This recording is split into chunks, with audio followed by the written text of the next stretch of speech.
Narendra Modi 2019లో Telugu Desam party Chandrababu Naidu గారు అన్ని మాటలన్నా ఒక్క మెట్టు తగ్గి కూటమి కట్టడానికి అసలు కారణాలేంటి? దేశంలోనే అత్యంత శక్తివంతమైన రాజకీయ నాయకుడు నరేంద్ర మోదీ గారు ఆంధ్రప్రదేశ్ విషయంలో ఎందుకు తగ్గారు? జగన్ను గద్దె దించడానికేనా, లేదా పవన్ కళ్యాణ్ చెప్పడం వల్లేనా, లేదా చంద్రబాబు నాయుడు చాణక్యం వల్ల?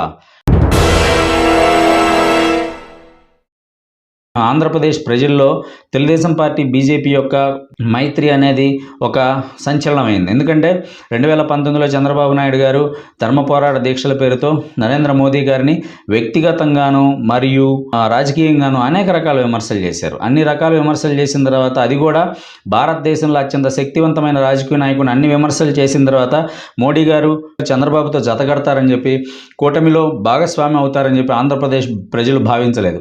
కానీ అనూహ్యంగా మోదీ గారు చంద్రబాబుతోటి తెలుగుదేశం పార్టీతోటి జత కట్టడానికి, కూటమితోటి వెళ్ళటానికి, ఎన్డీఏ భాగస్వామిగా తెలుగుదేశం పార్టీని తీసుకోవడానికి ముందుకొచ్చారు. ఒక మెట్టు తగ్గి నరేంద్ర మోదీ గారు ఈ నిర్ణయం తీసుకోవడం వెనక అసలు కారణం ఏంటి?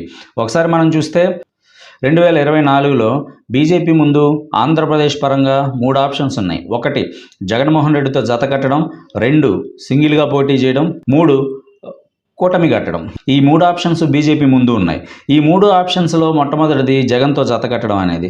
జగన్మోహన్ రెడ్డి గారికి 2019లో జగన్మోహన్ రెడ్డి గారు గెలిచిన దగ్గర నుంచి దాదాపు 2024 ఎలక్షన్స్ వరకు కూడా బీజేపీ ఢిల్లీ స్థాయిలో, ఎస్పెషల్లీ మోదీ గారికి జగన్మోహన్ రెడ్డి గారికి మంచి మైత్రే నడిచింది.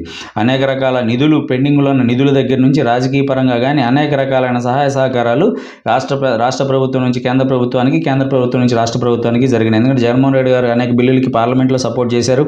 నరేంద్ర మోదీ గారు కూడా అనేక రకాలుగా ఫైనాన్షియల్గా కూడా రాష్ట్రానికి హెల్ప్ చేశారు. సో ఇంత సఖ్యతగా ఉన్న జగన్మోహన్ రెడ్డి గారు బీజేపీతో పొట్టు అనేటప్పటికీ కొన్ని సామాజిక వర్గాలు వైఎస్ జగన్మోహన్ రెడ్డి గారికి అండగా ఉన్నాయి. ఆ సామాజిక వర్గాలు కొన్ని అనేది డిసప్పాయింట్ అయ్యే అవకాశం ఉంది. సో అందువల్ల ఏంటంటే ఇది ఎలక్షన్స్లో భారీ నష్టం జరిగే అవకాశం ఉంది. కాబట్టి జగన్మోహన్ రెడ్డి గారు బీజేపీతో పొత్తుకి సుముఖంగా లేకపోవడంతో బీజేపీకి వచ్చి సింగిల్గా పోటీ చేసే ఆప్షను, లేదా తెలుగుదేశం పార్టీతో కలిసే ఆప్షన్, ఈ రెండే మిగిలాయి అనమాట. సింగిల్గా పోటీ చేయడానికి ఆల్రెడీ వాళ్ళకి 2019లో సింగిల్గా పోటీ చేస్తే ఎలాంటి రిజల్ట్ వస్తుంది అనేది కళ్ళ ముందు స్పష్టంగా కనపడుతూ ఉంది.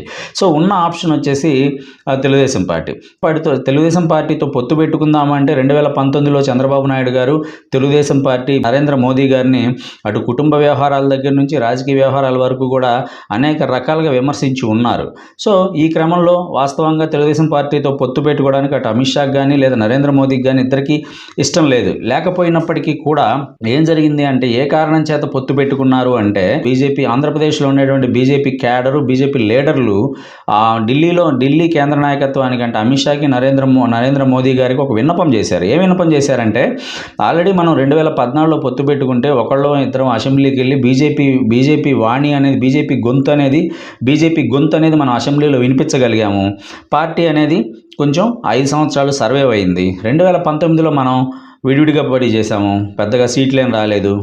మన గొంతు అనేది అసెంబ్లీలో మోగబోయింది. దానివల్ల పార్టీ యొక్క మనుగడికి ప్రమాదం వాటిల్లే ప్రమాదం ఉంది. సో కాబట్టి మనం కలిసి వెళ్తేనే బీజేపీలో ఎంతో కొంతమంది గెలిచే అవకాశం ఉంది, అసెంబ్లీలో బీజేపీ గొంతు వినిపించే అవకాశం ఉంది అని చెప్పి చెప్పడం జరిగింది. సో దానికి నరేంద్ర మోదీ గారు ఆలోచించింది ఏంటంటే, వ్యక్తిగతమైన ద్వేషాలు, వ్యక్తిగతమైన కోపాలు పక్కన పెట్టి ఆంధ్రప్రదేశ్లో భారతీయ జనతా పార్టీ యొక్క మనుగడకి, ఆంధ్రప్రదేశ్లో భారతీయ జనతా పార్టీ యొక్క లీడర్లు, కేడర్ యొక్క ఉపయోగాలను దృష్టిలో పెట్టుకొని, వాళ్ళ ప్రయోజనాలు దృష్టిలో పెట్టుకొని పొత్తుకి, కూటమితో జత కట్టడానికి స్పష్టంగా నిలబడ్డారు. అంటే ఈ ప్రధానంగా జత కట్టడానికి ముఖ్యమైన కారణం ఏంటంటే, బీజేపీ యొక్క లీడర్లు అసెంబ్లీలో వాళ్ళ గొంతు వినిపించాలంటే ఖచ్చితంగా ఎవరో ఒకళ్ళతోటి పొత్తు పెట్టుకొని వెళ్తేనే గెలిచే అవకాశం ఉంది. సో బీజేపీకి వేరే ఆప్షన్ లేదు. జగన్ దగ్గర నుంచి సానుకూలత లేదు. 2 సింగిల్గా పోటీ చేస్తే అంత మెజారిటీ వచ్చే పరిస్థితి లేదు, గెలిచే పరిస్థితి లేదు. సో అనివార్యం చంద్రబాబుతోటి తెలుగుదేశం పార్టీతో జత కట్టాల్సిన తప్పనిసరి పరిస్థితులు ఏర్పడ్డాయి. సో ఈ పరిస్థితుల్లో నరేంద్ర మోదీ గారి దగ్గర కానీ, బీజేపీ కేంద్ర నాయకత్వం దగ్గర కానీ, రాష్ట్ర నాయకత్వం దగ్గర కానీ వేరే మార్గం అనేది లేదు. సో ఖచ్చితంగా బీజేపీలో ఉన్నటువంటి కొంతమంది, చాలా రోజుల నుంచి ఉన్నటువంటి కొంతమంది లీడర్లు గెలవాలన్నా, వాళ్ళ రాజకీయ జీవితం అనేది బాగుండాలన్నా, ఆంధ్రప్రదేశ్లో బీజేపీ క్యాడరు నిలబడాలన్నా, అసెంబ్లీలో గొంతు వినిపించాలన్నా ఖచ్చితంగా పొత్తు ఒక్కటే బీజేపీ ముందున్న ప్రధాన ఆయుధం. సో దీన్ని మిస్ చేసుకుంటే కనుక బీజేపీకి ఆంధ్రప్రదేశ్లో మనుగడ అనేది ప్రశ్నార్థకంగా మారే అవకాశం ఉంది. సో ఈ పరిణామాలన్నీ దృష్టిలో పెట్టుకుని నరేంద్ర మోదీ గారు పర్సనల్ కోపాన్ని, వ్యక్తిగత విభేదాలని, వ్యక్తిగత ద్వేషాన్ని, వ్యక్తిగత కోపాన్ని అన్నీ దిగమింగుకొని పార్టీ కోసం, ఆంధ్రప్రదేశ్ రాష్ట్ర బీజేపీ యొక్క శాఖ కోసం, ఆంధ్రప్రదేశ్ రాష్ట్ర బీజేపీ కోసం ఆయన ఒక మెట్టు తగ్గారు. అట్ ది సేమ్ టైం ఇక్కడ కూడా బీజేపీ కలిసి వచ్చిన అంశం ఏంటంటే తెలుగుదేశం పార్టీ కూడా బీజేపీ యొక్క స్నేహం కోసం ఎదురు చూస్తూ ఉంది. సో అటుపక్క బీజేపీకి కూడా అనివార్యం, తప్పదు, ఖచ్చితంగా తెలుగుదేశం పార్టీతో కలిసి వెళ్లాల్సిందే. రెండో సైడ్ ఏం కనిపిస్తుందంటే తెలుగుదేశం పార్టీకి, చంద్రబాబు నాయుడు గారికి కూడా ఖచ్చితంగా బీజేపీ అనేది కంపల్సరీ అవసరమైంది. వాళ్ళకి పెద్ద ఓట్ షేర్ అనేది ఆంధ్రప్రదేశ్లో లేకపోయినప్పటికీ కూడా నరేంద్ర మోదీ గారితో స్నేహం అనేది చంద్రబాబు నాయుడు గారికి కూడా అనివార్యం, తప్పనిసరి పరిస్థితి. సో ఇక్కడ రెండు అంశాలు, ఒకటి బీజేపీకి వచ్చేసరికి ఖచ్చితంగా ఎవరో ఒకరితో వెళ్తే కానీ కొంతమంది అయినా సరే అసెంబ్లీలోకి వెళ్ళి బీజేపీ గొంతు అనేది అసెంబ్లీలో వినపడదు. అలా బీజేపీ గొంతు అసెంబ్లీలో వినపడకపోతే రాష్ట్ర బీజేపీ పరిస్థితి ప్రశ్నార్థకంగా మారే అవకాశం ఉంది. రెండో పక్క అటు చంద్రబాబు నాయుడు గారికి కూడా ఖచ్చితంగా కేంద్ర ప్రభుత్వం యొక్క సహాయ సహకారాలు అనేది అవసరం, తప్పనిసరి పరిస్థితి ఏర్పడింది. ఎటు పోల్ మేనేజ్మెంట్లో కానివ్వండి, లేదా జగన్మోహన్ రెడ్డిని ఎదుర్కొనే విషయంలో కూడా ఖచ్చితంగా కేంద్ర ప్రభుత్వం నరేంద్ర మోదీ గారి సహాయ సహకారాలను తప్పనిసరి పరిస్థితి ఏర్పడింది అనమాట. సో ఇక్కడ బీజేపీకి ఏంటంటే పెద్దగా వెంపర్లాడకుండానే, పెద్దగా వెతకకుండానే, ఎవరిని బతిమలాడకుండానే తెలుగుదేశం పార్టీ అనేది ముందుగానే ఆహ్వానించేసింది. ఈ ఆహ్వానం అనేది రెడీగా ఉంది కాబట్టి బీజేపీకి కూడా పెద్ద ప్రాబ్లం ఏం లేదు. ఎందుకంటే వాళ్ళు వెళ్ళి బతిమలాడాల్సిన అవసరం లేదు, చంద్రబాబు నాయుడు గారు రెడీగా ఉన్నారు. సో ఈ రెండు పరిస్థితుల దృష్ట్యా ఏంటంటే బీజేపీ యొక్క మనుగడ కోసం, బీజేపీ యొక్క ఆంధ్రప్రదేశ్ రాష్ట్ర బీజేపీ యొక్క భవిష్యత్తు కోసం అనేది నరేంద్ర మోదీ గారు తన పర్సనల్ కోపాన్ని కానీ, తన యొక్క పర్సనల్ ద్వేషాన్ని కానీ పక్కన పెట్టేసి, గతాన్ని పక్కన పెట్టేసి కూటమితోటి, తెలుగుదేశం పార్టీతోటి, చంద్రబాబు నాయుడు తోటి పొత్తుకి ముందుకొచ్చారు. ఆంధ్రప్రదేశ్ రాష్ట్ర ప్రజలకి ఉన్న అనేక అనుమానాలు, నరేంద్ర మోదీ గారు ఎందుకు కలిశారు, ఆ రోజు చంద్రబాబు నాయుడు గారు ఇన్ని మాట్లాడారు, తెలుగుదేశం పార్టీ ఇలా అవమానించింది, అయినా మోదీ గారు ఎందుకు కలిశారంటే దాని వెనకాల ఉన్న ప్రధాన కారణం ఒకటేనండి, భారతీయ జనతా పార్టీ యొక్క భవిష్యత్తు. ఇందులో జగన్మోహన్ రెడ్డి గారిని గద్దె దించాలనే ఆలోచన అస్సలు లేదు. ఎందుకంటే జగన్మోహన్ రెడ్డి గారిని గద్దె దించాల్సిన అవసరం కూడా నరేంద్ర మోదీ గారికి లేదు. ఎందుకంటే ఈవెన్ జగన్మోహన్ రెడ్డి గారు గెలిచినా కూడా జగన్మోహన్ రెడ్డి గారు పార్టీ పెట్టింది కాంగ్రెస్కి వ్యతిరేకంగా. సో నరేంద్ర మోదీ గారికి ఆటోమేటిక్గా సపోర్ట్ చేస్తాడు. సో జగన్మోహన్ రెడ్డి గద్దె దించాల్సిన అవసరం లేదు.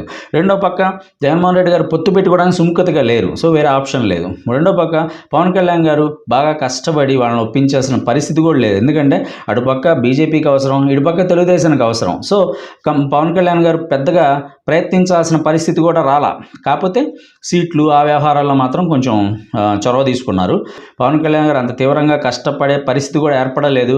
చంద్రబాబు గారి చాణక్యాన్ని ప్రవేశపెట్టాల్సిన అంత అవసరం కూడా లేదు. ఎందుకంటే అటుపక్క మోదీకి, ఇటుపక్క తెలుగుదేశం పార్టీకి రెండింటికి మ్యూచువల్ అవసరాలు ఉన్నాయి. సో ఇన్ని రకాల కారణాల వల్ల ఆంధ్రప్రదేశ్లో భారతీయ జనతా పార్టీ యొక్క భవిష్యత్తు కోసం నరేంద్ర మోదీ గారు ఒక మెట్టు దిగి తెలుగుదేశం పార్టీతో పొత్తు పెట్టుకున్నారు. ఎలక్షన్స్ అయిపోయిన తర్వాత పరిస్థితులు ఎలా ఉంటాయి ఏంటి అనేది మనం చెప్పలేం. బట్ రైట్ నౌ తెలుగుదేశం జనసేనతోటి బీజేపీ కలవడానికి ప్రధానమైన కారణం ఏంటంటే ఎవరి మీద ద్వేషం కాదు, ఎవరి మీద ప్రేమ కాదు, ఓన్లీ బీజేపీ యొక్క ఆంధ్రప్రదేశ్లో బీజేపీ యొక్క రాజకీయ భవిష్యత్తు దృష్ట్యా మాత్రమే మోడీ గారు ఒక మెట్టు తగ్గారు, గతాన్ని మర్చిపోయారు, పార్టీ కోసం త్యాగం చేశారు.